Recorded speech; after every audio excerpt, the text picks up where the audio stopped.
Daf Yomi, Tractate Sanhedrin, page 96a. It was the middle of a story from 95b, so we'll start from the story. And we're in the subject of Sanherib, the king of Assyria. The bottom of 95b. This is the incident depicted in the verse. The verse is in Isaiah 7:20, that on that day shall the Lord shave with a hired razor in the parts beyond the river the king of Assyria, the head and the hair of the legs, and it shall also sweep away the beard. Isaiah 7:20. Okay. And this is the story. The Holy One, blessed be He. This is the Talmud saying what this means. Explaining this verse of the story of this behind this verse. The Holy One, blessed be He, came and appeared to Sanherib as an old man. God said to him, "When you go to the kings of the east and the west, whose children you brought and killed, what will you say to them?" Sanherib said to the Holy One, blessed be He, "That man," referring to himself, "also sits overcome with the same fear, as I do not know what to say to them." Sanherib said to the Holy One, blessed be He, "What should we do?" The Holy One, blessed be He, said, "Go."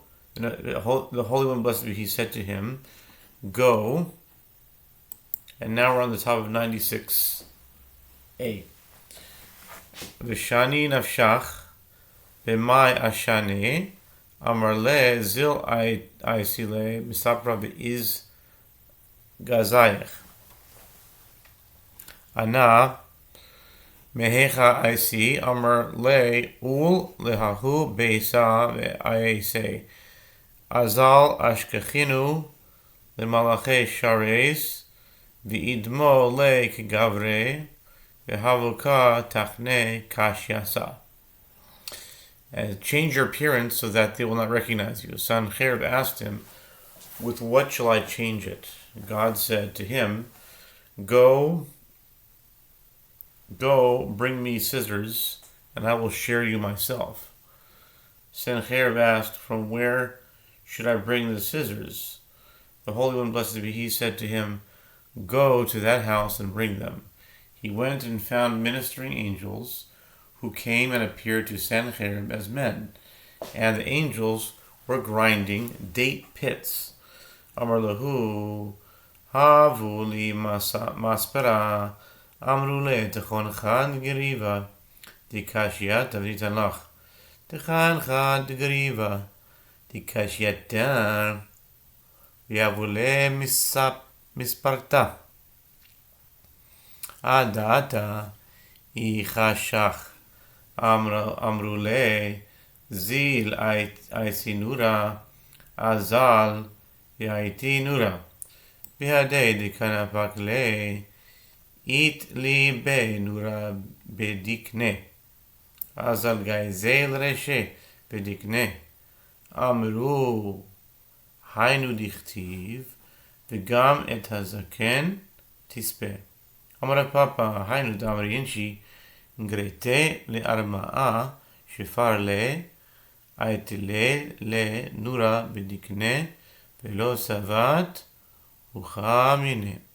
Sanherib said to them, "Give me scissors." The ministering angels said to him, "Grind a se'ah of pits, and we will give it to you." He ground a se'ah of pits, and they gave him scissors. By the time he came back with the scissors, it grew dark. The Holy One, blessed be He, said to Sanherib, "Go bring fire to provide light." Sanherib went and brought fire. While he was fanning it, the fire ignited his beard, and it spread and shared his head and his beard. The sages said, "This is the meaning of that which is written, and it shall also destroy the beard." Now, whether this actually happened or not, I don't know. And I want to preempt it with saying I don't want to put any words in God's mouth. So this could just be allegory. It's possible. I don't want to say anything that God said. And, God's saying could just mean, what happened, and it's just a allegorical way of describing it. I need to make that disclaimer for all those listening. And while he was fanning it, the fire ignited. Okay, sages said, this is the meaning of that which is written, and it shall also destroy the beard, Isaiah 7:20. Rav Papa says that this is in accordance with the adage that people say, if you scorch a Gentile, and it is pleasant for him, ignite a fire in his beard, and you will never tire of ridiculing him. It means that if one does not protest when others ridicule him, they will escalate the ridicule. The adage is based upon this incident involving Sanhedrin. Okay, Azal eshkach mitivta lenoach amar dahainu elah rabba l'shezve lenoach mitofana amar iyazilahu gavra umitzlach mikarev lu letren benohi kamach shmahu benohi v'katlu hainu dichtiv vayihi משתחווה בית נשרוך אלוהיו ועד המלך ושרצר בניו היכוהו בחרב וגומר. Sanhedrin went and found a beam from Noah's ark, from which he fashioned a god. He said, this beam is the great God who delivered Noah from the flood. He said, if that man, referring to himself, goes and succeeds, he will sacrifice his 2 sons before you. His sons heard his comment and killed him. This is the meaning of that which is written. And it came to pass, as he was worshipping in the house of Nisrach, his god, that Adramelech and Sharezer, his sons, smote him with the sword, and they fled to Araphat.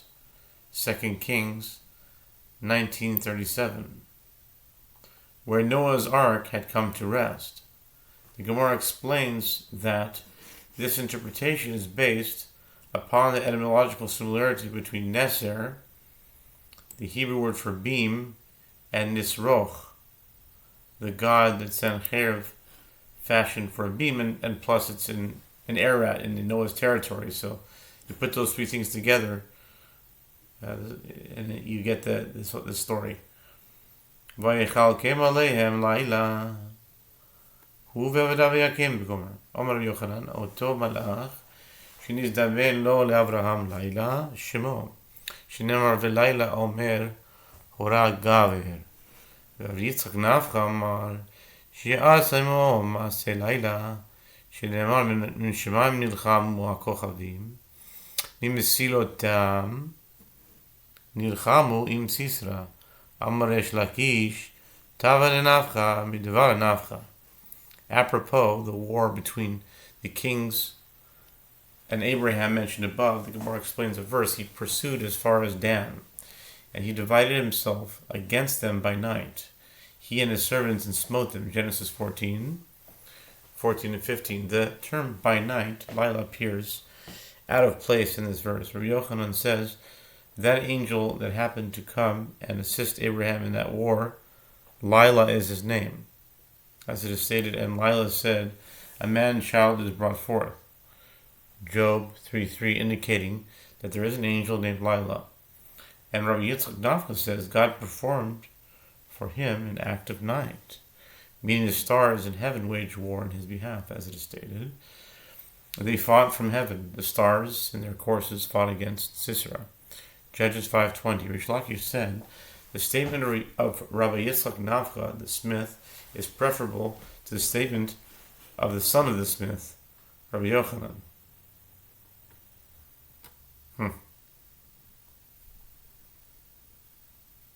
Vayir Adan Amar Rabbi Yochanan Kevan Sheba Osod Sadik Adan תשש כוחו. ראה בני בניו שעתידין לעבוד עבודה זרה בדן, שנאמר וישם את האחד בבית אל, ואת האחד נתן בדן. אף אותו רשע לא נגבר עד שהגיע לדן, שנאמר מדן נשמע נחרת סוסיו. With regard to the previous verse, and he pursued as far as Dan, Genesis 14:14, Rabbi Yochanan says, once that righteous person, Abraham, came to Dan, his strength weakened. He saw through the divine spirit that his descendants were destined to worship idols in Dan. As it is stated, and he fashioned 2 calves of gold, and he set one in Bethel, and the other one he placed in Dan. 1 Kings 12:28-29. And even that wicked person, Nebuchadnezzar, did not prevail until he reached Dan, as it is stated. From Dan, the snorting of his horses is heard. Jeremiah 8:16. Amar Vizera, Afal Gav Dishalach Rabbi Yehuda ben Beseira Minitzivin. Hizaru bezakin shishach Talmud machmas oin zoi. Hizaru bavridin ke Rabbi Yehuda. Hizaru bivnei amei haaretz. Shmehen teitzei Torah. Ki ha milita modinan lehu.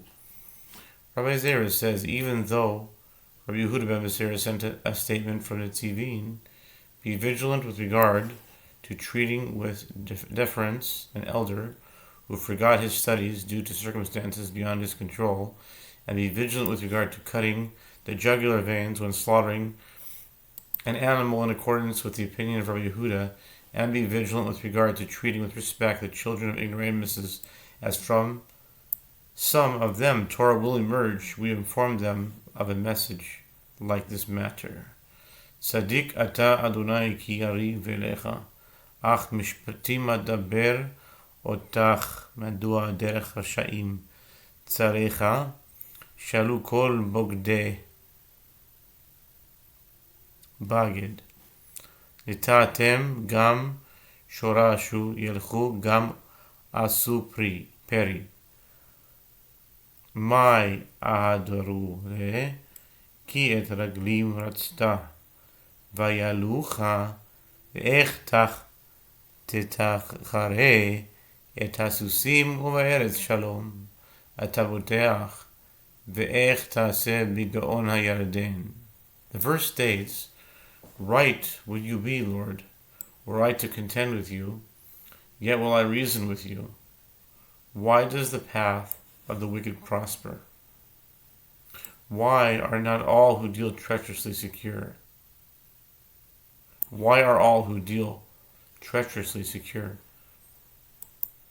You have planted them. They have also taken root. They grow. They also bring forth fruit. Jeremiah 12:1-2. What did they respond to Jeremiah from heaven? If you have run with the pedestrians, and they have wearied you, how can you contend with horses?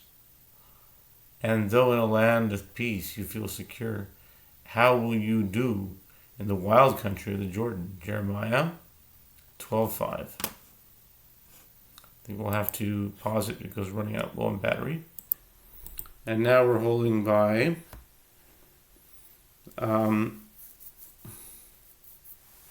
Mashal L'Adam Echad She'amar Yachol Ani Larutz Shalosh Parsaot Lefnei Asusim Ben Bitzei Hamayim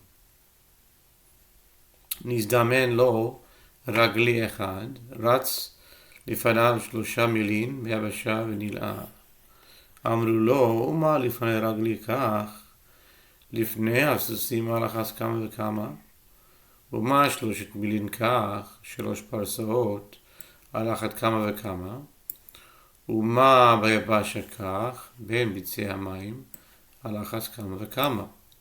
The Gemara interprets the verse according to its straightforward meaning.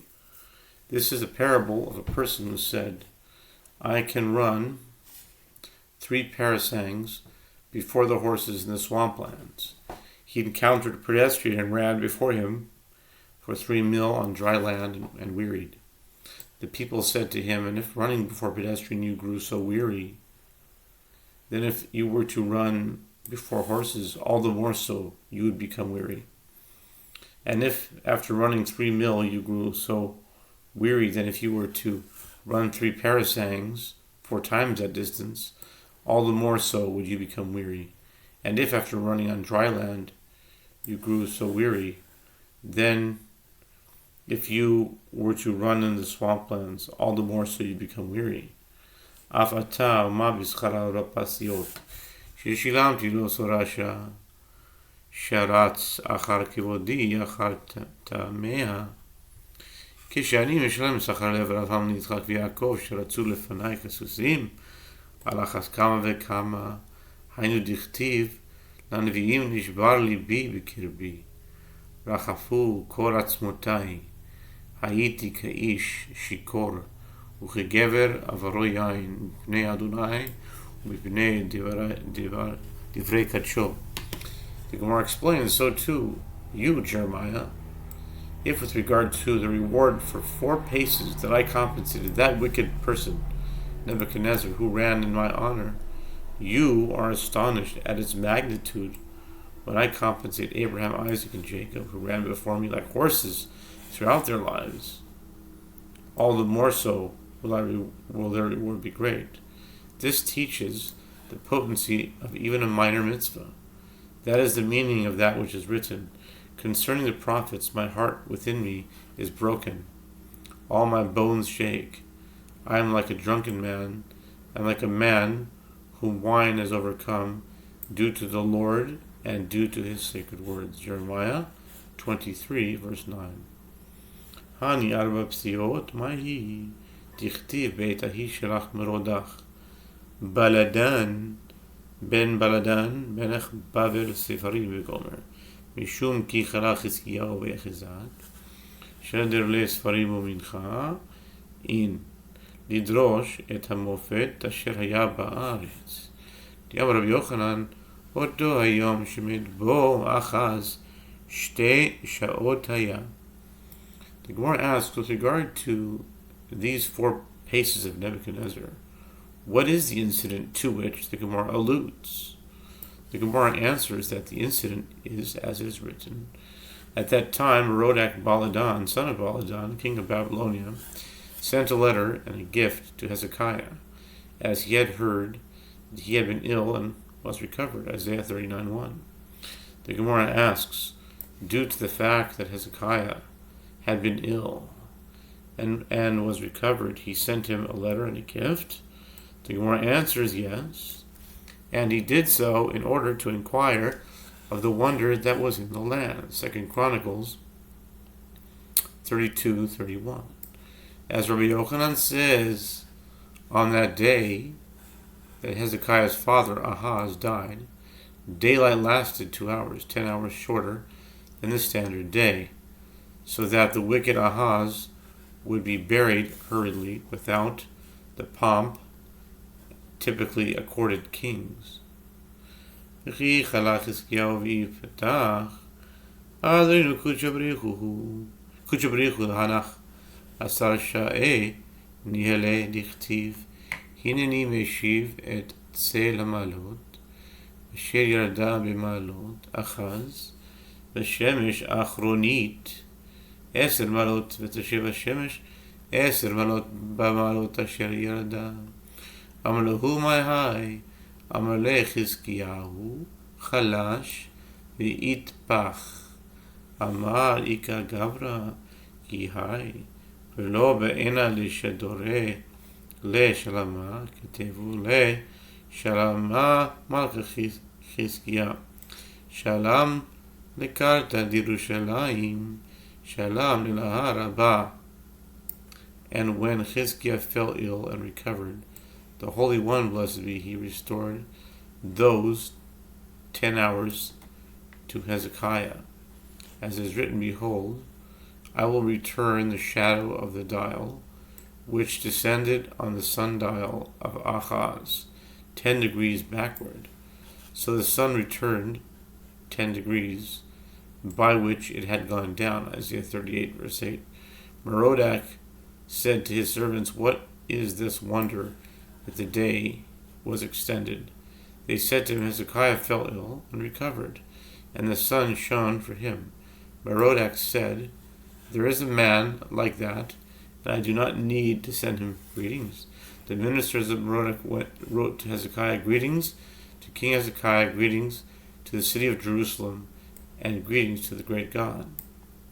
Nebuchadnezzar Safre Divaradan Have Aishata Lohave Hatam Gietamaluhu Hechi Kazitu Amralahu Hachi Kazvina Namralahu Karetule Alaharaba Bikat Vitu Le Levasof Amar Ela Hachi Katuvo Shalem Le'elaharaba Shalom lekarta Yerushalayim Shalom lemalka Chizkiah Amri le Karyana Igarta Ihu lehave paravanka Karyana Igarta Ihu lehave paravanka. It's a very famous statement, which means, okay. All right. Well, we'll say the whole thing. Nebuchadnezzar was the scribe. Nebuchadnezzar was the scribe of Baladan. At that time, he was not there. When he came there, he must have not been a king, because a king isn't a scribe, I don't think. Nebuchadnezzar was the scribe. Anyway, okay. Scribe Baladan, and at the time he was not there. When he came there, he said to the other scribes, "How did you write the king's message?"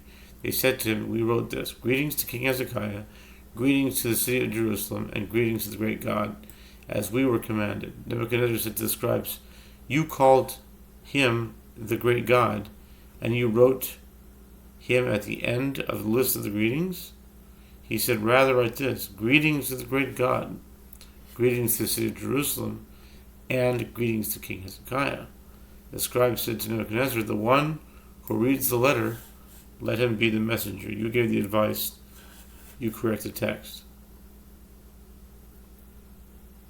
Rahat batre kid rehat arba pesiyot ata Gabriel v'yokmeh.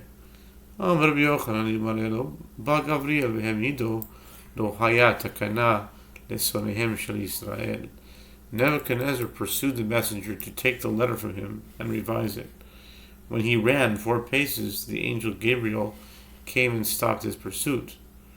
Rabbi Yochanan says if Gabriel had not come and stopped his pursuit, there would have been no remedy for the enemies of the Jewish people, which is a euphemism for the Jewish people. There would have been no remedy for the Jewish people. Had Nebuchadnezzar succeeded in revising the letter, his reward would have been so great that he would have been able to destroy the Jewish people as he desired.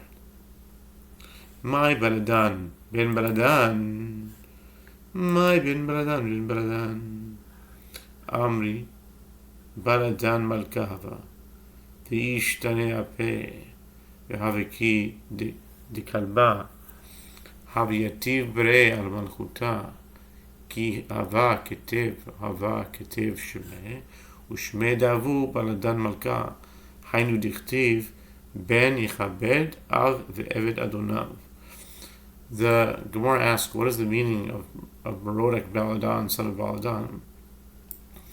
If his name was Merodach, it was not Baladan. The sages say Baladan was a king, and his visage was transformed and became like that of a dog.